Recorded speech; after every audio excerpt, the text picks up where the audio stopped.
Achayans gold എന്ന Tony അച്ചായൻ കഴിഞ്ഞ ദിവസം അദ്ദേഹത്തെക്കുറിച്ച് സീക്രട്ട് ഏജന്റ് സായി കൃഷ്ണ ഒരു വീഡിയോ ചെയ്തു. ആ വീഡിയോയോടുള്ള ബന്ധത്തിൽ വന്നിരിക്കുന്ന ചില വിവാദങ്ങളാണ് ഇങ്ങനെ ഒരു വീഡിയോ ചെയ്യുവാൻ പ്രേരകമായിരിക്കുന്ന ഒരു ഘടകം. സംഗതി കണ്ടിട്ടുള്ള ആൾക്കാർക്ക് കാര്യങ്ങളൊക്കെ ബോധ്യപ്പെട്ടിട്ടുണ്ടാവും. എന്നാൽ ആ വീഡിയോ കണ്ടിട്ടില്ലാത്തവർക്ക് വേണ്ടി ഞാൻ പറയാം. അച്ചയൻസ് ഗോൾഡ് എന്ന സ്ഥാപനത്തിന്റെ ഉടമ സ്വർണ്ണ വ്യാപാരിയായ ടോണി അച്ചായൻ, അദ്ദേഹം അയാളുടെ ബിസിനസ്സിൽ നിന്ന് ലഭിക്കുന്ന ലാഭവിഹിതത്തിൽ നിന്നും ജീവകാരുണ്യ പ്രവർത്തനങ്ങൾ നടത്താറുണ്ട്. സമൂഹ മാധ്യമങ്ങളിൽ അദ്ദേഹത്തിന്റെ ചാരിറ്റി പ്രവർത്തനങ്ങളുടെ വീഡിയോ കണ്ടിട്ടില്ലാത്ത ആൾക്കാർ വളരെ ചുരുക്കമായിരിക്കും. ജപ്തി നടപടികൾ നേരിടുന്നവരെ, ദാരിദ്ര്യത്തിൽ കിടക്കുന്നവരെ, പാർക്കുവാൻ ഭവനമില്ലാത്തവരെ, ആഹാരം കഴിക്കുവാൻ ബുദ്ധിമുട്ടുന്നവരെ, അങ്ങനെ ജീവിതത്തിൽ ഒത്തിരി പ്രതിസന്ധികൾ പേറുന്നവരെ നിരന്തരം അവരെ ചെന്ന് കാണുകയും അവർക്ക് ആവശ്യമായിട്ടുള്ള സഹായങ്ങളൊക്കെ ചെയ്തു കൊടുക്കുകയും ചെയ്യുന്നൊരു വ്യക്തിയാണ് ഈ അച്ചായൻ. അതിലേറ്റവും പ്രധാനപ്പെട്ടത് ഭവനരഹിതരായവർക്ക് അടച്ചുറപ്പുള്ള ഭവനമുണ്ടാക്കി കൊടുക്കുന്നു എന്നുള്ളതാണ്. ഇപ്പോൾ ഏകദേശം 40ഓളം കുടുംബങ്ങൾക്ക് അദ്ദേഹം ഭവനം ദാനമായി നൽകി. എന്നാൽ ഈ ദാനധർമ്മങ്ങളുടെ എല്ലാം വീഡിയോ ക്ലിപ്പുകൾ എടുത്ത് അദ്ദേഹം സോഷ്യൽ മീഡിയയിൽ പ്രചരിപ്പിക്കാറുണ്ട്. ഇതാണ് അദ്ദേഹത്തിന്റെ സ്ഥാപനത്തിന് ലഭിക്കുന്ന ഏറ്റവും വലിയൊരു പബ്ലിസിറ്റി. എന്നാൽ ഇപ്പോൾ ഉണ്ടായിക്കൊണ്ടിരിക്കുന്ന വിവാദം, അദ്ദേഹം ചില നാളുകൾക്ക് മുമ്പ് ഒരു വ്യക്തിക്ക് വീട് പണിത് കൊടുത്തു. അതിൻ്റെ വീഡിയോ സോഷ്യൽ മീഡിയ വഴി പബ്ലിഷ് ചെയ്യുകയും ചെയ്തു. എന്നാൽ അതേ വീട് തന്നെ കേരള ഗവൺമെന്റിന്റെ ലൈഫ് മിഷൻ പദ്ധതി പ്രകാരം പണി കഴിപ്പിച്ചതായിരുന്നു, ഗവൺമെന്റ് വെച്ചു തന്ന വീടാണ് എന്ന് പറഞ്ഞുകൊണ്ട് അതേ വീട്ടുകാർ തന്നെ മറ്റൊരു യൂട്യൂബ് ചാനലിൽ ഇന്റർവ്യൂവും കൊടുത്തു. ചുരുക്കി പറഞ്ഞാൽ അച്ചായന്റെ വീഡിയോയിൽ അച്ചായൻ കൊടുത്ത വീടാണ് എന്ന രീതിയിൽ പ്രദർശിപ്പിക്കുന്നു. അവിടെയും അവരുണ്ട്. ലൈഫ് മിഷനിൽ നിന്ന് കിട്ടിയ വീടാണ് എന്ന് പറഞ്ഞുകൊണ്ട് അവിടെയും അവർ സംസാരിക്കുന്ന കാഴ്ച കാണുന്നുണ്ട്. ഈ രണ്ട് വീഡിയോയും നമുക്ക് ആദ്യം ഒന്ന് കാണാം. എന്നാ ചെയ്യേണ്ടത്? നിങ്ങൾക്ക് ഏത് സമയത്താണ് ഇത് ജലം പതിക്കുന്നത് അറിയില്ല. ഞങ്ങൾക്ക് ഒരു കുഞ്ഞു വീട് വേണം, സാറ് സഹായിക്കണം. സ്നേഹത്തോടെ സന്തോഷത്തോടെ ഈ താക്കോല് മേടിച്ച് ഞാൻ തുറന്നാൽ മതിയോ? ഇത് ശരിക്കും പറഞ്ഞാൽ നമ്മുടെ 31ാമത്തെ വീടാണ് നമ്മൾ പണിതിരിക്കുന്നത്.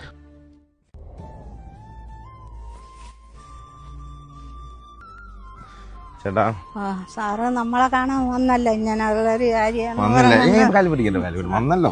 കാട്ടാക്കട എന്ന് പറയുന്ന സ്ഥലത്താണ്, തിരുവനന്തപുരം കാട്ടാക്കടയാണ് ഇത്. ഈ ചേട്ടനാണെങ്കിൽ മേല ചേച്ചിയും ചേട്ടനും വളരെ ബുദ്ധിമുട്ട്. ഈ കുടിയിലാണ് താമസിക്കുന്നത്. ഇവർ ഒരു 5 കിലോ അരി ഏതോ പള്ളിയിൽ നിന്ന് കിട്ടുന്ന അരി കൊണ്ടാണ് ഇവർ ഒരു മാസം തള്ളി നിൽക്കുന്നത്. ഇതൊക്കെയാണ് ജീവിതം എന്ന് പറയുന്നത്. ഇവരിവിടെ സങ്കടം എന്നോട് പറയും. ഇവരെ നോക്കാനോ അന്വേഷിക്കാനോ ഇതുവരെ ഇവിടെ ആരും വന്നിട്ടില്ല. നമുക്ക് ഞാൻ എന്നാ ചെയ്യേണ്ടത്? നിങ്ങൾക്ക് ഏത് സമയത്താണ് ഇത് ജലം പതിക്കുന്നത് അറിയില്ല. ഞങ്ങൾക്ക് ഒരു കുഞ്ഞു വീട് വേണം, അത് സാറ് സഹായിക്കണം. ഇനി അടുത്ത വരവിൽ നമ്മൾ നല്ലൊരു വീട്ടിൽ ഇവർ കയറി താമസിക്കുന്ന കാണണം. മഴയ്ക്ക് മുമ്പേ ഒരു കൂര എനിക്ക് വേണം. തരാം മച്ചി, തരാം. പോവാ, ശരി മച്ചിയെ. നിങ്ങൾ എന്നോട് ചോദിച്ചു എന്നാണ് ഈ കുടിലിൽ നിന്ന് മോചനം കിട്ടുകയെന്ന്, അല്ലേ? ചോദിച്ചില്ലേ?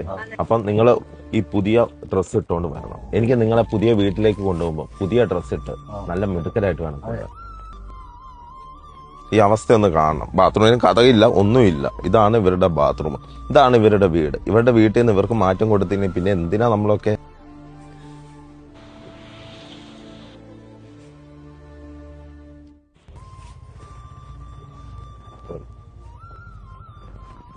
നമ്മുടെ കാറ് ഇതുവഴി വരില്ല എന്ന് വെച്ചാൽ അടി തട്ടും. അതുകൊണ്ടാണ് ഓട്ടോയ്ക്ക് വന്നത്. സ്നേഹത്തോടെ സന്തോഷത്തോടെ ഈ താക്കോല് മേടിച്ച് ഞാൻ തുറന്നാൽ മതിയോ? ശരിക്കും പറഞ്ഞാൽ നമ്മുടെ 31ാമത്തെ വീടാണ്. നിങ്ങൾക്കറിയാം, ലാസ്റ്റ് വീട് നമ്മൾ ചെയ്ത 30ാമത്തെയാണ്. ഇത് 31ാമത്തെ വീടാണ് നമ്മൾ പണിതിരിക്കുന്നത്. ഐശ്വര്യമായിട്ട് അച്ഛൻ പറഞ്ഞ പോലെ തന്നെ വാതിൽ തുറന്ന് ഞാൻ തന്നെ കയറണം. സന്തോഷമായില്ലേ വീട് കണ്ടപ്പം? നല്ലൊരു വീട്, നല്ല വാർക്ക വീട്, ടൈലിട്ട വീട്. ടൈൽ എന്തിനാ ഇട്ടിരിക്കുന്നതെന്ന് അറിയാവോ? അച്ഛൻ ആ നിലത്തൂടെ കുടിയിൽ നിലത്തൂടെ ഇറങ്ങി നടന്നപ്പോൾ ചെളിയും പറ്റി വിഷമിച്ച് നടക്കുന്ന കണ്ടപ്പോൾ അച്ഛനെ സഹിച്ചില്ല. നിങ്ങൾ ഏത് കാര്യം ചെയ്താലും ആത്മാർത്ഥമായിട്ട് ചെയ്യണമെന്ന് ആഗ്രഹിക്കുന്നതാണ് ഞാൻ. ഇങ്ങോട്ട് കയറിയേ. ഇത് നമുക്ക് ഒരു മുറി, നമുക്ക് അടുത്ത മുറിയിലേക്ക് പോവാം. ബാ. ഇനി നമുക്കൊരു നല്ലൊരു കിച്ചണും നല്ലൊരു ഹാളും ഉണ്ട്. അപ്പൊ എന്നെ കൊണ്ട് പറ്റാവുന്ന നല്ലൊരു വാർക്ക കെട്ടണം നല്ല രീതിയിൽ നിങ്ങൾക്ക് ഞാൻ തന്നിട്ടുണ്ട്. സന്തോഷമായില്ലേ അച്ഛാ? ചാണാൻ വഴി വീട്ടിൽ നിന്ന് ഇവിടെ കൊണ്ടുവന്ന് നിങ്ങൾ നമ്മളെ ഇവിടെ താമസമാക്കിയും ഒരു പുതിയ കെട്ടാൻ തന്നു സഹായത്തിനും പറയാൻ സന്തോഷമുണ്ട്. അപ്പൊ നമ്മൾ പാല് കാഴ്ച കഴിഞ്ഞല്ലേ അമ്മേ? അമ്മയുടെ കൈ കൊണ്ടുപോയി ഈ മകന് ഒരു ഗ്ലാസ് പാലും തന്നു, അല്ലേ? സന്തോഷായില്ലേ? എന്നെ പോലെ തന്നെ നിങ്ങളുടെ മനസ്സും സന്തോഷിക്കാറുണ്ട്. ഓക്കെ, ഇനി അടുത്ത വിശേഷങ്ങളുമായിട്ട് വരുന്നത് വരെ ബൈ ബൈ. അച്ചായൻസ് ഗോൾഡ്, ഞാൻ നിങ്ങളുടെ സ്വന്തം ടോണി. എന്റെ പുറകെ കാണുന്ന വഴി കയറിപ്പോകാൻ കുറച്ച് ബുദ്ധിമുട്ടുള്ള ഒരു വഴിയാണ്. ഈ വഴിയിൽ താമസിക്കുന്ന, അതായത് അവിടെ വീട്ടിൽ താമസിക്കുന്ന ഒരു ചേട്ടനുണ്ട്, കാല് വയ്യാത്ത ചേട്ടനാണ്. ആ ചേട്ടന് ഒരു വീട് കിട്ടുമ്പോൾ ഉണ്ടാവുന്ന ഒരു സന്തോഷം ഉണ്ടല്ലോ, അതൊന്ന് നേരിൽ മനസ്സിലാക്കാൻ വേണ്ടിയിട്ടാണ് ഈ വഴി നമ്മൾ കയറി പോകുന്നത്. ഇവിടെ എത്ര നാളായിട്ട് ജീവിക്കുന്നു? ഇവിടെ എന്റെ ഭർത്താവ് 50 വർഷം കൊണ്ട് താമസിക്കണം. ഞാൻ വന്നിട്ട് 30 കൊല്ലം കഴിഞ്ഞു. ഓ, കാല് വയ്യാതായത് നേരത്തെ? അല്ല, 5 വർഷം കഴിഞ്ഞു. 5 വർഷമായിട്ട്. 5 വർഷമായിട്ട് ഈ വഴിയിൽ ഇങ്ങനെ നടക്കുകയാണ്, ഇറങ്ങിയാണ് പോണത്. വീടിന്റെ പണി ഏതുവരെ എത്തി? വീടിന്റെ പണി പൂർത്തിയാവാറായി. ഇപ്പൊ ഏത് സ്റ്റേജിലാണ്? പൂച്ച കഴിഞ്ഞു? പൂശിക്കൊണ്ടിരിക്കുന്നു. ഇപ്പൊ വീട് വെച്ച സ്ഥലം ഞാൻ പഞ്ചായത്തിൽ നിന്ന് കിട്ടി, പിന്നെ ബ്ലോക്കിൽ നിന്ന് എനിക്ക് ഭൂമിക്ക് കിട്ടി. അങ്ങനെ ചെയ്തു വെച്ച് ഇനി പാല് വെച്ചാറായി. അത് ഒരു സന്തോഷം തന്നെ. ഇല്ല ഇല്ല, നമ്മൾ 2 പേരേ ഉള്ളൂ. ഇപ്പൊ ടാർപ്പാള ഒരാൾ 5000 രൂപ തന്നുകൊണ്ട് അത് വാങ്ങിച്ച് ഒക്കെ കെട്ടി. നമുക്ക് വരുമാനമൊന്നുമില്ല, ആരും തരാനുമില്ല.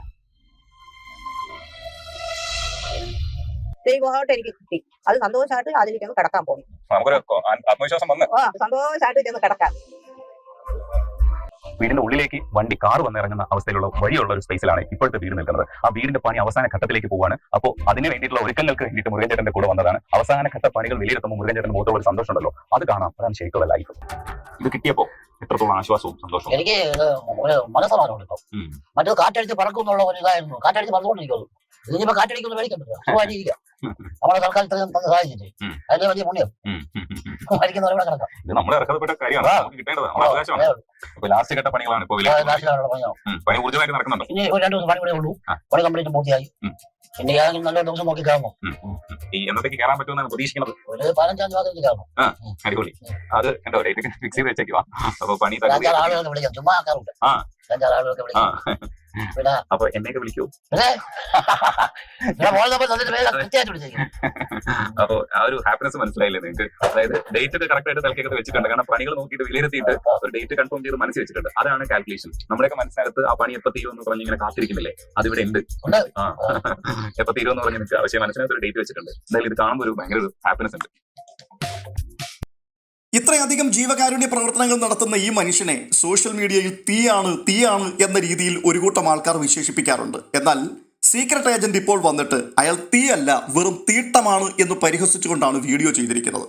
അച്ചായൻ മഹാ തട്ടിപ്പുകാരനാണ്, കേരള ഗവൺമെന്റ് നൽകിയ വീടാണ്, അദ്ദേഹം താനുണ്ടാക്കിയതാണ് എന്ന് പറഞ്ഞ് വീഡിയോ ചെയ്തിരിക്കുന്നത്. പാവപ്പെട്ടവർക്ക് നക്കാപ്പിച്ച കൊടുത്ത് അവരുടെ ഇല്ലായ്മയെ ചൂഷണം ചെയ്ത് അവരെ കൊണ്ട് തൻ്റെ ഇഷ്ടപ്രകാരം കാര്യങ്ങൾ പറയിപ്പിക്കുക എന്ന രീതിയിലാണ് സായി ഇവിടെ കാര്യങ്ങളെ ചിത്രീകരിച്ചിരിക്കുന്നത്. എന്നാൽ അതിനു മറുപടി പറഞ്ഞുകൊണ്ട് അച്ചായൻ ഇപ്പോൾ ഒരു വീഡിയോയുമായി വന്നിട്ടുണ്ട്. അതൊന്ന് കണ്ടു നോക്ക്. ഞാൻ ചോദിക്കട്ടെ, 1 രൂപ ഞാൻ ആരോടെങ്കിലും മേടിച്ചിട്ടുണ്ടോ? എന്റെ വരുമാനത്തിൽ നിന്ന് ചെയ്യുന്നത്. പിന്നെ എന്തിനാ എല്ലാവർക്കും വിഷമം? ഞാൻ ആരോടും മേടിക്കാതെയാണ് ചെയ്യുന്നത്. എന്റെ വരുമാനത്തിൽ നിന്ന് ഞാൻ ചെയ്യുന്നത്. ഞാൻ നാളെ ചെയ്തില്ലെന്നേ ഉള്ളൂ. അല്ലെങ്കിൽ ചെയ്ത കാര്യങ്ങൾ കംപ്ലീറ്റ് ആയിട്ട് ആത്മാർത്ഥമായിട്ട്. ഇത് മാത്രമല്ല, ജപ്തി, അതുപോലെ വീട് പണി, അതുപോലെ വിദ്യാഭ്യാസം, അന്നദാനം ഉൾപ്പെടെ, കല്യാണം, ഇതെല്ലാം ഞാൻ ചെയ്യുന്നുണ്ട്. നിങ്ങൾക്കറിയാലോ. ഇതിൽ നാളെ നിർത്തണമെങ്കിൽ ഇവര് പറഞ്ഞു തന്ന പള്ളയുടെ പേര് ഞാൻ നിർത്തില്ല. നിർത്തേണ്ട കാര്യമുണ്ടോ? ഈ കോടിക്കണക്കിന് ജനങ്ങൾ എന്നെ സ്നേഹിക്കുന്നില്ലേ? പിന്നെ ഇവർക്കൊക്കെ ഭക്ഷണം കഴിക്കണം. ഞാൻ മുമ്പേ പറഞ്ഞ പോലെ എന്റെ നാട്ടിൽ 400 പേർക്ക് അന്നദാനം കൊടുക്കുക. അവർക്ക് വന്ന് അവിടെ വന്ന് സൂക്ഷ്മമായിട്ട് കഴിച്ചിട്ട് പോകാം. അതിന്റെ പേര് എന്നെ ഉപദ്രവിക്കാൻ വരണ്ട. കാരണം എന്തിനാ? ഞാൻ ഒന്നും ചെയ്തില്ല. കേട്ടോ അച്ചായൻ പറയുന്നത്? ഞാൻ ആരുടെയും കയ്യിൽ നിന്ന് 1 രൂപ ദാനവും വാങ്ങിയിട്ടില്ല, പിരിവും എടുത്തിട്ടില്ല. വീട് വെച്ച് കൊടുക്കുന്നത് എൻ്റെ കയ്യിലുള്ള പണം കൊണ്ടാണ്. എന്നെ ഉപദ്രവിക്കരുത്, എന്നെ വെറുതെ വിട്ടേക്ക്. ഞാൻ വെച്ചു കൊടുത്ത വീടുകളുടെ എല്ലാം കൃത്യമായ കണക്കുകളും എഗ്രിമെന്റുകളും എൻ്റെ കയ്യിലുണ്ട്. ഞാൻ തട്ടിപ്പ് നടത്തിയിട്ടില്ല. ഇതാണ് അദ്ദേഹത്തിൻ്റെ അവകാശവാദം. എന്നാൽ ഒരു ഭാഗത്ത് വീട്ടുകാർ അച്ചായൻ തന്ന വീടാണ് എന്ന് പറയുന്നു, മറുഭാഗത്ത് ലൈഫ് മിഷന്റെ വീടാണ് എന്നും പറയുന്നു. സീക്രട്ട് ഏജന്റിന്റെ വീഡിയോയുടെ കീഴിൽ കമന്റ് ബോക്സ് 2ആയിട്ട് പിളർന്നിരിക്കുകയാണ്. അച്ചായൻ അനുകൂലമായി സംസാരിക്കുന്നവരും അപ്പോൾ തന്നെ സായി കൃഷ്ണയെ പൊങ്കാലയിടുന്നവരും. അയാൾ പാവപ്പെട്ടവർക്ക് അങ്ങനെയെങ്കിലും സഹായം ചെയ്യുന്നുണ്ടല്ലോ, ഒരു മനുഷ്യൻ ഒരു ചായ പോലും വാങ്ങിക്കൊടുക്കുവാൻ തയ്യാറാകാത്ത നിനക്ക് എന്ത് ധാർമ്മികതയാണ് അയാളെ വിമർശിക്കാനുള്ളത് എന്ന് ചോദിച്ചുകൊണ്ട് ധാരാളം പേർ സായിയെ കണക്കിന് പരിഹസിക്കുന്നുമുണ്ട്. അപ്പോൾ തന്നെ ദാരിദ്ര്യത്തിലായിരിക്കുന്ന വ്യക്തികളുടെ ഇല്ലായ്മയെ ചൂഷണം ചെയ്തുകൊണ്ടാണ് അച്ചായൻ ബിസിനസ് വളർത്തുന്നത്. അവർക്കും അഭിമാനമുണ്ട്, അവരും സമൂഹത്തിന്റെ മുമ്പിൽ തല ഉയർത്തി നടക്കേണ്ടവരാണ്. അതുകൊണ്ട് ഇത്തരത്തിലുള്ള വീഡിയോ പ്രചരണങ്ങൾ നിർത്തണം എന്നുള്ള കമന്റും ആൾക്കാർ എഴുതുന്നുണ്ട്. എന്തായാലും ഇപ്പോൾ സമൂഹ മാധ്യമങ്ങളിൽ വ്യാപകമായി ഇത് ചർച്ചയായപ്പോൾ അച്ചായൻ പറയുകയാണ്, ഞാൻ എൻ്റെ വഴിയെ പോയിക്കോട്ടെ, എനിക്ക് ദൈവം തരുന്നത് കൊണ്ട് ഞാൻ ആത്മാർത്ഥമായിട്ട് കൊടുക്കുന്നുണ്ട്. ദൈവം തരുന്നത് ഇന്ന് വരെ മാക്സിമം പാവങ്ങൾക്ക് കൊടുക്കാനേ ഞാൻ നോക്കിയിട്ടുള്ളൂ. ഇനിയും കുറേ കാര്യങ്ങൾ എനിക്ക് ചെയ്യാനുണ്ട്, നമുക്കതൊക്കെ ചെയ്യണ്ടേ? അതുകൊണ്ട് ഞാൻ എൻ്റെ വഴിയെ പോയിക്കോട്ടെ. എന്തിനാണ് എന്നെ ഇത്രയധികം വിമർശിക്കുന്നത്? ഇങ്ങനെ ഒരു ആരോപണം വന്നു എന്ന് പറഞ്ഞ് അത് തെളിയിക്കാൻ പോലും ഒരാൾക്ക് പറ്റില്ലല്ലോ. കാരണം എഗ്രിമെന്റ് സഹിതമാണ് എല്ലാ വീടും പണിതിരിക്കുന്നത്. ആ എഗ്രിമെന്റുകളെല്ലാം എൻ്റെ കയ്യിലുണ്ട്. എന്നിരുന്നാലും നമ്മളെ തളർത്താൻ നോക്കരുത്. നമ്മൾ ആർക്കും ഒരു ചതിയും ചെയ്യാൻ പോകുന്നില്ല. ആത്മാർത്ഥമായിട്ട് തന്നെയാണ് ഇന്നുവരെ ഓരോ കാര്യങ്ങളും ചെയ്തിട്ടുള്ളത്. ജനങ്ങൾ സ്നേഹിക്കുന്നതും അതുകൊണ്ട് തന്നെയാണ്. ഞാൻ ഒരു സിനിമയിൽ അഭിനയിച്ചിട്ടോ ഞാനൊരു പാട്ടുകാരനായിട്ടോ ഒന്നുമല്ല ജനങ്ങൾ എന്നെ സ്നേഹിക്കുന്നത്. ഞാൻ നല്ലത് ആത്മാർത്ഥമായി ചെയ്യുന്നത് കൊണ്ട് തന്നെയാണ്. അതും കൂടെ ഇല്ലാതെയാക്കേണ്ട കാര്യം യൂട്യൂബർമാർക്കുണ്ടോ എന്നൊക്കെ അദ്ദേഹം ചോദിക്കുന്നുണ്ട്. എന്തായാലും താൻ നിർത്തുവാൻ തയ്യാറല്ല. ഇനിയും കുറച്ച് ആൾക്കാർ കൂടി സഹായങ്ങൾ കൊടുക്കാനുണ്ട്. കുറേ കല്യാണങ്ങളൊക്കെ ഫിക്സ് ചെയ്ത് വെച്ചിട്ടുണ്ട്. അതൊക്കെ ഒന്ന് നടത്തിക്കൊടുത്തോട്ടെ. നിങ്ങളത് മുടക്കിക്കളയരുത്. ആർക്കും ഒരു ഛേദവുമില്ലാത്ത ഉപകാരമാണ്. ഞാൻ നിങ്ങളെ ആരെയും വിമർശിക്കാൻ വരുന്നില്ല. പിന്നെ എന്തിനാണ് എന്നെ വിമർശിക്കുന്നത്? ഇങ്ങനെയൊക്കെ ചോദിച്ചുകൊണ്ട് വളരെ വൈകാരികമായി അദ്ദേഹം പലയിടങ്ങളിലും പ്രതികരിക്കുന്നത് കാണുവാൻ കഴിഞ്ഞു.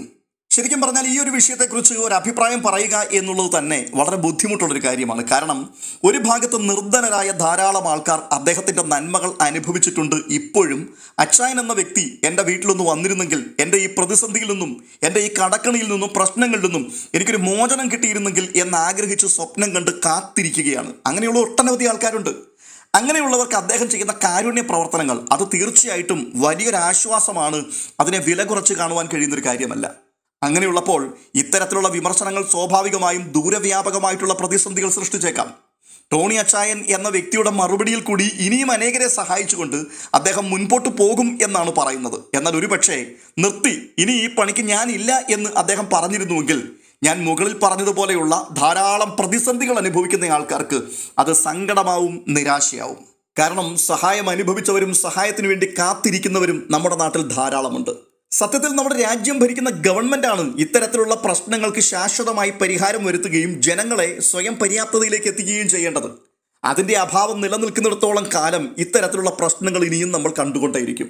കുറച്ച് നാളുകൾക്ക് മുമ്പ് നന്മമരം എന്ന പേരിൽ സമൂഹത്തിൽ വലിയ ചലനം സൃഷ്ടിച്ചൊരു വ്യക്തിയായിരുന്നല്ലോ ഫിറോസ് കുന്നുംപുറം എന്ന വ്യക്തി.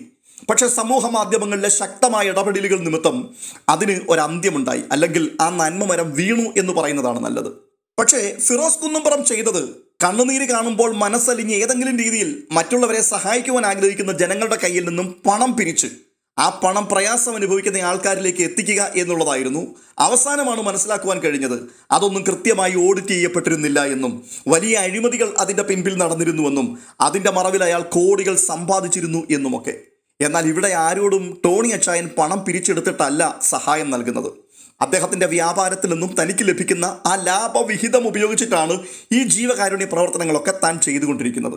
അതൊരു നിസ്സാരമായ കാര്യമല്ല. അയാളത് ചെയ്തില്ല എങ്കിൽ എന്തുകൊണ്ട് നിങ്ങളത് ചെയ്യുന്നില്ല എന്ന് ചോദിക്കാൻ ആർക്കും അവകാശമില്ല. ടോണി അച്ചായൻ അത് ചെയ്തേ പറ്റൂ എന്ന് പറയുവാൻ ആർക്കും കഴിയുകയുമില്ല. അതുകൊണ്ട് തന്നെയാണ് ഒരു വലിയ കൂട്ടം ആൾക്കാർ സായി കൃഷ്ണയുടെ കമൻറ്റ് ബോക്സിൽ വന്നിട്ട് അദ്ദേഹത്തെ നിരന്തരമായി വിമർശിച്ചു കൊണ്ടിരിക്കുന്നത്. ആ കമൻറ്റുകളിൽ ചിലത് ഞാനിവിടെ ഒന്ന് വായിക്കാം. നിങ്ങളെ കൊണ്ട് പറ്റുമോ പാവങ്ങൾക്ക് ഒരു ഗ്ലാസ് നാരങ്ങ വെള്ളമെങ്കിലും, വേണ്ട ഒരു നാരങ്ങ മിഠായിയെങ്കിലും വാങ്ങിക്കൊടുക്കുവാൻ? ആരെങ്കിലും എന്തെങ്കിലും നന്മ ചെയ്താൽ കുറ്റം കണ്ടുപിടിക്കുവാൻ നടക്കുന്ന കുറേ റിയാക്ഷൻസ്, റിവ്യൂ മാരണങ്ങൾ, ഇൻഫ്ലുവൻസേഴ്സ്. നന്ദനയ്ക്ക് വീട് പണിത് കൊടുക്കാമെന്ന് പറഞ്ഞ് നന്ദനയെ പറ്റിച്ച ടീംസാണ് ഈ വന്നിരുന്ന് തള്ളി മറിക്കുന്നത്. അടുത്തൊരു കമൻറ്റ്, നീ ആർക്കെങ്കിലും 10 പൈസ കൊടുത്തിട്ടുണ്ടോ? നന്മമരം ചമഞ്ഞിട്ടാണെങ്കിലും ചിലർക്കൊക്കെ പുള്ളിയെ കൊണ്ട് ഉപകാരമുണ്ടാവുന്നുണ്ട്. അടുത്തൊരാൾ എഴുതിയിരിക്കുന്നത്, ഒരാൾക്കും 1 രൂപ സഹായം കൊടുക്കാത്തവർ ഇവിടെ വന്ന് വിമർശനം ചെയ്യുന്നത് കാണുമ്പോൾ നല്ല നമസ്കാരം.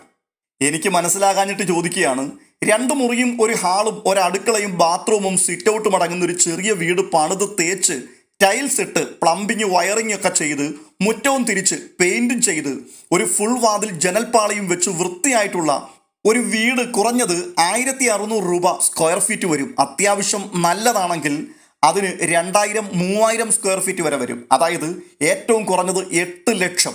അതിൽ സർക്കാർ കൊടുക്കുന്നത് കേന്ദ്രം പ്ലസ് സംസ്ഥാന സർക്കാർ 4 ലക്ഷം. ബാക്കി 4 ലക്ഷം ഒരാൾ ഒറ്റയ്ക്ക്. അപ്പോൾ അത് ആര് പണിത വീടാണെന്ന് പറയുന്നതായിരിക്കും ഏറ്റവും ഉചിതം. മറ്റൊരാൾ എഴുതിയിരിക്കുന്നത്, അതെങ്കിലും ചെയ്യുന്നുണ്ടല്ലോടെ. പട്ടിയൊട്ട് പുല്ല് തിന്നുകയുമില്ല, പശുവിനെ കൊണ്ട് തീറ്റിക്കുകയുമില്ല. അയാൾ വർഷങ്ങളായി പലരെയും സഹായിച്ചിട്ടുണ്ട്, പലർക്കും വീടും നൽകിയിട്ടുണ്ട്. എല്ലാവർക്കും അറിയുന്ന കാര്യവുമാണ്. ഇത്തരം മുടന്തൻ വീഡിയോകൾ ഭാവിയിൽ ഏതെങ്കിലും പാവങ്ങൾക്കുള്ള സഹായത്തെയാണ് തടസ്സപ്പെടുത്തുന്നത്. അയാൾ കൊടുത്തതിൻ്റെ 100-1 കൊടുക്കുവാൻ നിനക്കൊന്നും പറ്റില്ലല്ലോ. അശ്വിൻ എന്ന് പറയുന്ന ഒരു ഐഡിയിൽ നിന്ന് മറ്റൊരു കമൻറ്റ് വന്നിട്ടുണ്ട്. രസകരമായൊരു കമൻറ്റാണ്. എല്ലാവരും അങ്ങനെയൊക്കെ തന്നെയല്ലേ? താങ്കളും ഇങ്ങനെ മറ്റുള്ളവരുടെ വീഡിയോ ഒക്കെ കണ്ടന്റ് ആക്കിയിട്ടല്ലേ വരുമാനം വാങ്ങുന്നത്? മറ്റൊരാൾ പറയുന്നു, അരിയണ്ണൻ ഇത് നോക്കിയിരിക്കാതെ 30 ലക്ഷം കിട്ടുന്നുണ്ടല്ലോ, അണ്ണൻ ഒരു വീട് വെച്ച് കൊടുക്ക്, അല്ലെങ്കിൽ കുറച്ച് അരിയെങ്കിലും വാങ്ങിച്ചു കൊടുക്ക്.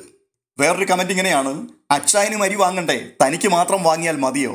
ഫൈസൽ ഷെരീഫ് എന്നൊരു ഐഡിയയിൽ നിന്ന് വന്നിരിക്കുന്ന കമന്റ് ഇങ്ങനെയാണ്, അതിനെന്താ, അയാൾ എങ്ങനെങ്കിലും വളരട്ടെ, പാവപ്പെട്ടവർക്ക് കൊടുക്കുന്നില്ലേ, അതും കൂടെ നമ്മളായിട്ട് ഇല്ലാതാക്കല്. താങ്കൾ എന്ത് കൊടുക്കുന്നു? വീഡിയോ വഴി ക്യാഷ് കിട്ടുന്നുണ്ടല്ലോ, അയാൾ ഉണ്ടാക്കട്ടെ ബ്രോ, ഒരാൾക്കെങ്കിലും കൊടുക്കുന്നുണ്ടല്ലോ. മറ്റൊരു വ്യക്തി എഴുതിയിരിക്കുന്ന കമന്റ് ഇങ്ങനെയാണ്, 2 മിനിറ്റ് 41 സെക്കൻഡ് വരെ കേട്ടു. ഓക്കെ, നിങ്ങൾ പറഞ്ഞതിന് പ്രകാരമാണെങ്കിലും സഹായിക്കുന്നു എങ്കിൽ അത് എന്തിന്റെ പേരിലാണെങ്കിലും അവർ നിലവിൽ അനുഭവിക്കുന്ന അവസ്ഥയേക്കാൾ ഗുണകരമായി കാണുന്നു. അവർ കാണാതെ വീഡിയോ എടുക്കുക, അവരെ പറഞ്ഞു പറ്റിക്കുക എന്നീ കാരണങ്ങൾ നടക്കുന്നില്ലെങ്കിൽ പ്രശംസിച്ചില്ലെങ്കിലും മുടക്കരുത് എന്നാണ് എൻ്റെ ഒരിത്. മറ്റൊരു വ്യക്തിയുടെ അഭിപ്രായം ഇങ്ങനെയാണ്, കൊണയടിക്കുവാൻ ആർക്കും പറ്റും, ഒരു 10 രൂപയെങ്കിലും പാവങ്ങൾക്ക് കൊടുക്കുവാൻ. ഇനി പ്രമോഷൻ ആണെങ്കിൽ കൂടി അത് പാവങ്ങൾക്കൊരു പ്രയോജനമല്ലേ, അല്ലാതെ കുണ്ടി കൊണ്ട് ഉദ്ഘാടനങ്ങൾ ചെയ്യുന്നവർക്ക് പൈസ കിട്ടിയിട്ട് എന്ത് പ്രയോജനം? മറ്റൊരു വ്യക്തി ഇങ്ങനെയാണ് പറയുന്നത്, നീ കാറിലിരുന്ന് കൊണയ്ക്കുന്നതിലും നല്ലത് ആൾക്കാർക്ക് ഉപകാരം ചെയ്യുന്ന മനുഷ്യനാണ് അയാൾ. നീ ഇതുവരെ ആർക്കെങ്കിലും ഒരു ചായയെങ്കിലും വാങ്ങിക്കൊടുത്തിട്ടുണ്ടോ? ഒരു വിധത്തിൽ പറഞ്ഞാൽ ഇത്തരം കമന്റുകൾക്ക് അർഹത സായിക്കുണ്ട് എന്ന് തന്നെയാണ് ഞാനും വിശ്വസിക്കുന്നത്. കാരണം അദ്ദേഹം ആരെയും വിമർശിക്കും, നന്മ ചെയ്യുന്നവനെയും തിന്മ ചെയ്യുന്നവനെയും വിമർശിക്കും. അതിൽ കൂടി ലഭിക്കുന്ന പണം ഉപയോഗിച്ച് ആഡംബരപൂർണമായ ജീവിതവും നയിക്കും. അല്ലാതെ ഒരു ഗ്ലാസ് ചായ പോലും മുൻപേ ഒരാൾ പറഞ്ഞതുപോലെ ആർക്കും വാങ്ങിക്കൊടുക്കില്ല. അങ്ങനെയുള്ള വ്യക്തികൾക്ക് ആരെങ്കിലും സഹായിക്കുന്ന മനുഷ്യരെ വിമർശിക്കുവാൻ എന്ത് ധാർമ്മികതയാണ് ഉള്ളത് എന്നൊരു ചോദ്യമുണ്ട്. ചുരുക്കി പറഞ്ഞാൽ കേരളത്തിൽ ഇന്നൊരു മനുഷ്യന്റെ ദാനം പോലും ചോദ്യം ചെയ്യപ്പെടുന്ന കാലമാണ്. ഒരു വശത്ത് വീടില്ലാത്തവർക്ക് വീട് പണിത് നൽകുന്ന ഒരു വ്യാപാരി, മറുവശത്ത് ഇത് ദാനമല്ല ദൃശ്യങ്ങളിലൂടെ നടക്കുന്ന ബിസിനസ്സാണ് എന്ന് പറയുന്ന ഒരു കൂട്ടം ആൾക്കാർ. ഒരുപക്ഷെ അയാൾക്ക് ലഭിക്കുന്ന ലാഭവിഹിതത്തിൽ നിന്നും കുറച്ച് പണം മുടക്കി ഹണി റോസിനെയും അതുപോലെയുള്ള സെലിബ്രിറ്റികളെയും കൊണ്ടുവന്ന് മേളക്കൊഴുപ്പുള്ള പരിപാടികൾ നടത്തി അദ്ദേഹത്തിന്റെ ബിസിനസ് സാമ്രാജ്യത്തിന് പ്രൊമോഷൻ ഉണ്ടാക്കാം. അതൊരു വലിയ പരസ്യമാണ്. ഉന്നതന്മാർ എല്ലാവരും ചെയ്യുന്ന മാർക്കറ്റിംഗ് തന്ത്രവും അതൊക്കെ തന്നെയാണ്. എന്നാൽ അവർക്കാർക്കും ആ പണം എറിഞ്ഞു കൊടുക്കാതെ വേദനപ്പെട്ടു നിൽക്കുന്ന മനുഷ്യനെ തേടി പിടിച്ച് കണ്ടെത്തി അദ്ദേഹം അവർക്ക് ആ പണം നൽകുന്നു എന്നുള്ളത് അത് നിസ്സാരമായൊരു കാര്യമല്ല, അത് പ്രശംസിക്കപ്പെടേണ്ടത് തന്നെയാണ്. അതിലൂടെ അദ്ദേഹം തന്റെ ബിസിനസ്സിനെ പ്രൊമോട്ട് ചെയ്യുന്നുണ്ടെങ്കിൽ ചെയ്യട്ടെ, അതിന് നിങ്ങൾക്ക് എന്താണ് ബുദ്ധിമുട്ട്? നിങ്ങൾ ആർക്കെങ്കിലും എന്തെങ്കിലും നന്മ ചെയ്യുന്നുണ്ടോ? ഇത്തരം ചോദ്യങ്ങളെ നമുക്ക് അവഗണിക്കുവാൻ കഴിയില്ല, ഇത് കാണാതെ പോകാൻ കഴിയില്ല. പിന്നെ പറഞ്ഞു വരുമ്പോൾ ഇതിനൊരു മറുവശം കൂടിയുണ്ട്. ഈ സഹായം ലഭിക്കുന്ന വ്യക്തികൾ ഒരിക്കലും സമൂഹത്തിന്റെ മുൻപിൽ നിന്നുകൊണ്ട് യാചിക്കുവാൻ ഇഷ്ടപ്പെടുന്ന വ്യക്തികളല്ല. അവർക്കും വ്യക്തിത്വമുണ്ട്, അവർക്കും അഭിമാനമുണ്ട്. അഭിമാനം പോലും ബലി കഴിച്ചിട്ടാണ് അവർ ജീവിക്കുവാൻ വേണ്ടി, നിലനിൽപ്പിന് വേണ്ടി കണ്ണുനീരോടെ കയ്യും നീട്ടി നിൽക്കുന്നത്. അക്കൂട്ടത്തിൽ പ്രായപൂർത്തി എത്താത്ത പെൺകുട്ടികൾ പോലുമുണ്ട്. അവരുടെ ആത്മാഭിമാനം ഹനിക്കപ്പെടുന്നില്ലേ? അവരുടെ ദാരിദ്ര്യം വിൽപ്പന ചരക്കാക്കി മാറ്റപ്പെടുന്നില്ലേ എന്നുള്ളതും ഒരു ചോദ്യമാണ്. ആ ചോദ്യത്തിന് മറുപടി കണ്ടെത്തേണ്ടത് സമൂഹമല്ല, അച്ചായൻ തന്നെയാണ്. ഓരോ സഹായങ്ങളും നൽകുന്ന സമയത്ത് ക്യാമറ ഓൺ ആവുകയാണ്. ഈ ക്യാമറ ഓൺ ആകുമ്പോൾ സഹായം നൽകുന്നു എന്നുള്ളത് ഒരു വലിയ സംഭവമായി മാറുകയും സഹായം സ്വീകരിക്കുന്ന വ്യക്തി ഒരു കഥാപാത്രമായി അവിടെ മാറുകയും ചെയ്യുകയാണ്. പിന്നീട് സമൂഹത്തിന് കണ്ടാൽ ഇഷ്ടപ്പെടുന്ന രീതിയിൽ കൃത്യമായി അഭിനയിച്ചു കൊടുക്കേണ്ട സാഹചര്യത്തിലേക്ക് ഈ പാവങ്ങൾ എത്തപ്പെടുന്നു. അത് വളരെ വേദനാജനകമായൊരു കാര്യം തന്നെയാണ്. പക്ഷെ എന്ത് ചെയ്യാനാണ്, വേറെ നിർവാഹമില്ല, അവർക്ക് അഭിനയിച്ചേ പറ്റൂ. ജീവിതം അത്രമാത്രം ദുസ്സഹമാണ്. ജീവിതം അവരെ നിരന്തരം പരീക്ഷിച്ചു കൊണ്ടിരിക്കുകയാണ്. ആ പരീക്ഷണങ്ങളെ കുറുകെ കടക്കുവാൻ മറ്റു മാർഗമില്ലാതെ വരുമ്പോൾ അഭിമാനം പോലും മാറ്റിവെച്ചിട്ട് അവർ അഭിനയിക്കുവാൻ തയ്യാറാവുന്നു. അപ്പോൾ ഈ വിഷയത്തിൽ എനിക്ക് ഒരു ചെറിയ അഭിപ്രായം പറയുവാനുള്ളത്, കൊച്ചുകുട്ടികൾ ഉൾപ്പെടെയുള്ള വ്യക്തികളുടെ മുഖം ഈ സമയത്ത് ഒന്ന് ബ്ലർ ചെയ്ത് കാണിച്ചിരുന്നെങ്കിൽ നന്നായിരുന്നു എന്നുള്ളതാണ്. അതുമാത്രമല്ല, പ്രായപൂർത്തിയാകാത്തതും ആയതുമൊക്കെ ആയിട്ടുള്ള പെൺകുട്ടികൾ പലരുമുണ്ട്. അവരുടെയൊക്കെ മുഖം അതുപോലെ പ്രദർശിപ്പിക്കാതിരുന്നിരുന്നുവെങ്കിൽ, അത്രയും ഭാഗമെങ്കിലും ഒന്ന് ബ്ലർ ചെയ്തിരുന്നുവെങ്കിൽ അവരാരായിരുന്നു എന്തായിരുന്നു എന്ന് സമൂഹത്തിന് അറിയില്ല. അവരും ആത്മാഭിമാനത്തോടെ ജീവിക്കട്ടെ എന്നുള്ള ഒരു സജഷൻ ഇതിനകത്ത് പറയാനുണ്ട്. എന്തായാലും ഇപ്പോൾ സംഭവിച്ചിരിക്കുന്ന പ്രശ്നം, ഒരു വ്യക്തിക്ക് 2 ഭാഗത്തു നിന്ന് സഹായങ്ങൾ ലഭിച്ചു. ഒന്ന് ലൈഫ് മിഷന്റേതും 2 അച്ചായന്റേതും. എന്നാൽ ഇവിടുത്തെ പ്രശ്നം വീട് ഇപ്പോൾ ആരുടേതാണ് എന്നുള്ളതിനേക്കാൾ ഉപരി സത്യം ഒരേ സമയം 2 രൂപത്തിൽ പറയപ്പെടുന്നത് എന്തുകൊണ്ടാണ് എന്നുള്ളതാണ്. വീട് അച്ചായന്റേതാണോ അതോ ലൈഫ് മിഷന്റേതാണോ? ആ ചോദ്യത്തിന് വലിയ ഡെക്കറേഷനൊന്നും ഇല്ലാതെ, നെടുനീളം വീഡിയോ ഒന്നും ചെയ്ത് വലിച്ചു കീറാതെ, സാമാന്യ ബുദ്ധി ഉപയോഗിച്ച് നമുക്ക് ചിന്തിച്ച് മനസ്സിലാക്കാൻ കഴിയുന്ന കാര്യം മാത്രമേ ഉള്ളൂ. ലൈഫ് മിഷന്റെ വീടിന് വേണ്ടി ആ ആൾക്കാർ അപേക്ഷിച്ചിട്ടുണ്ടായിരുന്നു. അത് ഗവൺമെന്റ് പരിഗണിച്ചു, അവർക്ക് പണം നൽകുകയും ചെയ്തു. എന്നാൽ അക്കാര്യത്തെക്കുറിച്ച് ഒരുപക്ഷെ അച്ചായനോട് ഒന്നും തന്നെ അവർ പറഞ്ഞിട്ടുണ്ടായിരിക്കില്ല. അച്ചായനോട് അവർ കണ്ണുനീരിന്റെ കഥകൾ മാത്രമാണ് പറഞ്ഞിട്ടുള്ളത്. ആ കഥകൾ കേട്ടിട്ട് അദ്ദേഹം വീട് പണിത് കൊടുത്തു, അതിന്റെ വീഡിയോ എടുത്ത് പ്രദർശിപ്പിക്കുകയും ചെയ്തു. ഇവിടെ ഭാവിയിൽ സംഭവിക്കാൻ പോകുന്ന പ്രശ്നങ്ങളും അതിന്റെ സീരിയസ്നെസ്സും ഒന്നും ഈ പാവപ്പെട്ട വീട്ടുകാർക്ക് അറിയില്ല. സർക്കാർ കൊടുത്ത വീടിന്റെ കാര്യത്തിൽ സർക്കാരിന് കണക്കുണ്ട്. അതിന് പ്രകാരം കാര്യങ്ങൾ അവതരിപ്പിച്ചപ്പോൾ ആ വീടും അതിനകത്ത് പ്രത്യക്ഷപ്പെട്ടു. അവിടെ അവർക്ക് മൗനമായിട്ട് നിൽക്കാൻ കഴിയില്ല. അല്ലെങ്കിൽ അച്ചായൻ തന്ന വീടാണ് എന്ന് പറയാൻ കഴിയില്ല. അതുകൊണ്ട് അവർ സർക്കാർ തന്ന വീടാണ് എന്ന് തുറന്നു പറഞ്ഞു. അങ്ങനെ സർക്കാരിന്റെ ലൈഫ് മിഷൻ പദ്ധതി പ്രകാരം ലഭിച്ച വീടാണ് എന്ന് പറഞ്ഞതിലൂടെ അച്ചായനെ അവർ തള്ളിപ്പറഞ്ഞൊന്നുമല്ല, അതവർ മറച്ചു വെച്ചു. എന്നിട്ട് ഗവൺമെന്റിന്റെ വീടാണ് എന്ന് പറഞ്ഞു. കാരണം അങ്ങനെ ചെയ്യാൻ പറ്റുകയുള്ളൂ. ദാനം സ്വീകരിച്ച വ്യക്തികൾ അവർ കള്ളം പറഞ്ഞതാണ് എന്ന് കരുതുകയും വേണ്ട. അവർക്ക് ക്യാമറയുടെ മുമ്പിൽ എല്ലാം വിളിച്ചു പറയുവാൻ കഴിയില്ല എന്നുള്ളൊരു സത്യം കൂടി നമ്മൾ മനസ്സിലാക്കണം. ഈ ദൃശ്യങ്ങളിൽ കാണുന്ന വീട് നോക്കിയാൽ നമുക്ക് മനസ്സിലാകും, സർക്കാർ നൽകുന്ന 4 ലക്ഷം രൂപ കൊണ്ട് ഒരിക്കലും ഇങ്ങനെ ഒരു വീട് പണിത് തീർക്കുവാൻ കഴിയില്ല. എത്ര മനോഹരമായിട്ടാണ് ആ വീടിന്റെ പണി പൂർത്തീകരിച്ചിരിക്കുന്നത്. സംഗതി ഇങ്ങനെയൊക്കെയാണെന്നിരിക്കെ സായി കൃഷ്ണ ഇതിനെ വളരെ വിദഗ്ധമായ രീതിയിൽ നല്ല ഒന്നാം തരം ഒരു കണ്ടന്റ് ആക്കി മാറ്റി. ഇനി ആർക്കും അയാൾ നന്മ ചെയ്യാൻ ഇറങ്ങി പുറപ്പെടരുത് എന്നുള്ള രീതിയിൽ വലിച്ചു കീറി ഭിത്തിയിൽ ഒട്ടിക്കാൻ തയ്യാറായി. പക്ഷെ എൻ്റെ ഒരു അഭിപ്രായത്തിൽ അങ്ങനെ ഒരു വീഡിയോ ചെയ്യുന്നതിന് മുൻപ് ഈ ടോണി അച്ചായൻ എന്ന് പറയുന്ന ആളിനെ സായിക്ക് നേരിട്ടൊന്ന് ബന്ധപ്പെടാമായിരുന്നു. ഈ വീഡിയോകൾ അദ്ദേഹത്തെ കാണിച്ചിട്ട് അദ്ദേഹത്തിന്റെ അഭിപ്രായം എന്തായിരുന്നു എന്നുള്ളതൊന്ന് കേട്ടതിന് ശേഷം പ്രതികരിക്കാമായിരുന്നു എന്നുള്ളതാണ്. അങ്ങനെ ചെയ്യാതിരുന്നതിൽ കൂടി തീർച്ചയായിട്ടും അച്ചായൻസ് ഗ്രൂപ്പിന്റെ ജീവകാരുണ്യ പ്രവർത്തനം ഇതോടുകൂടി പൂട്ടിക്കെട്ടിയേ പറ്റൂ, ഇല്ലെങ്കിൽ പൂട്ടിക്കും. ഈ രീതിയിൽ തന്നെയാണ് സായി വീഡിയോ ചെയ്തിരിക്കുന്നത്. ഇവിടെ എന്തു പറഞ്ഞിട്ടാണ് ഈ വിഷയത്തെ ഒന്ന് കൺക്ലൂഡ് ചെയ്യുക? ഒരു കൂട്ടം ആൾക്കാർ അയാൾ 4 ആൾക്കാരെ സഹായിക്കുകയെങ്കിലും ചെയ്യുന്നുണ്ടല്ലോ, അതുകൂടി ഇല്ലാതെയാക്കരുത് എന്ന് നിരന്തരം പറയുമ്പോൾ നമുക്ക് എങ്ങനെയാണ് അതിനെ എതിർക്കാൻ കഴിയുക? അങ്ങനെ എതിർക്കുകയാണെങ്കിൽ ആ എതിർക്കുന്ന ആൾക്കാർ ആരും അറിയാതെ ക്യാമറ ഓൺ ആക്കാതെ ഇത്തരത്തിലുള്ള പ്രശ്നങ്ങൾക്ക് ഉത്തരം കണ്ടെത്താൻ തയ്യാറാകണം. അല്ലെങ്കിൽ അച്ചായൻ ചെയ്യുന്ന പരിപാടികൾ നിങ്ങൾ ചെയ്യണം. ദരിദ്രരുടെ അഭിമാനം ചൂഷണം ചെയ്യരുത് എന്ന് വിളിച്ചു പറയുന്നവർ ബദൽ നടപടി കണ്ടെത്തണം. ഇല്ല എന്നുണ്ടെങ്കിൽ ബദൽ നടപടികൾ ഉണ്ടാക്കിക്കണം.